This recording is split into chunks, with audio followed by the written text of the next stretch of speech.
The outcome of the last 100 plus years of scientific discovery has not led us to the fundamental building blocks of a mechanical universe that was created in a distant past by a remote deity. It has led us to the very different conclusion of a universe that is alive, that is self-regulating, that is pervaded and guided by a cosmic consciousness of a very superior intelligence, certainly one vastly superior to that of humankind. And herein lies the real heart of the problem. Can humanity humbly accept that it is not the smartest person in the room? Can humanity accept that matter is not dead and inanimate, but rather that consciousness pervades every cell, every atom, every subatomic particle, and that everything is connected to everything else, that we truly do live in a holographic universe, and more importantly, that all of life is sacred, and to negate this reverence to any part of creation ultimately brings our own self-destruction. We cannot wantonly continue to believe in blissful ignorance, that nature is here to be dominated and abused. We can no longer believe that matter is unfeeling, dead, and at humanity's disposal. We live in a holographic universe that is alive and interconnected. The biosphere of the planet is demonstrating this to us in no uncertain terms. The more we rape the earth, the more we tinker with the vital life support systems within which we live. We have become so obsessed with short-term profit that we are robbing the future of its very existence. We will go down in history as the single most selfish generation that stole from its future generations. This is the logical outcome of a myopic, negative ego that is isolated, alienated, and separated from the very core of its existence. Humanity has lost its holistic perspective, and thus its way. David Bohm stresses that it is the responsibility of every human being to contribute to the development of collective human consciousness, what he calls the new sphere. There's nothing else to do. There is no other way out.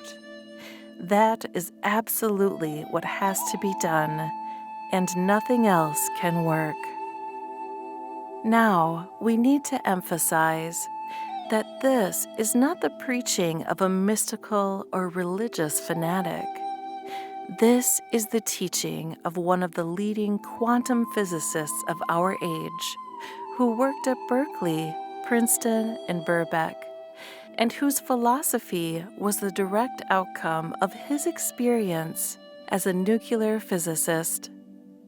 Moreover, most quantum physicists, as well as most astronauts, have come to these same conclusions concerning the true nature of reality.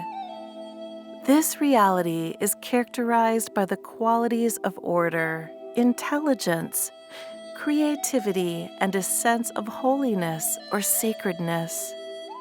The one overriding outcome that ultimately joins these modern scientists with the ancient mystics is the essential oneness, unity, and sacredness of life.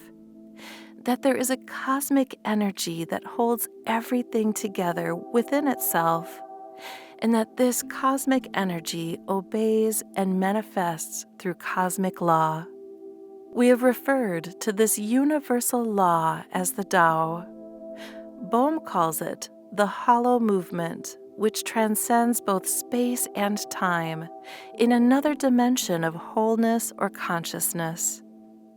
The other major similarity between nuclear science and ancient mysticism is that the universe is directed and regulated by an active and all-pervasive divine intelligence that is not static nor mechanistic, but in constant flux and development, interconnected with every part of the whole. This intelligence provides the information, instruction, direction, and data for life. Moreover, this intelligence is distinct from thoughts and does not always operate via the rational thinking mind.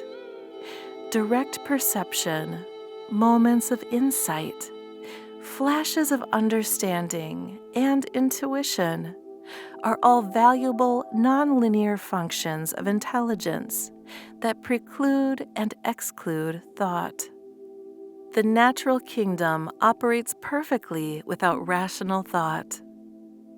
TaoTuning is your direct communication with that cosmic consciousness that regulates the world. It is your direct conduit to omniscient intelligence that knows what is best for you. But you must honor yourself. You must be true to your inner being. You must be able to acknowledge and adhere to the dictates of the law of your being, your own personal Tao, the only single way to truly communicate with the all-knowing principle of life is by going within.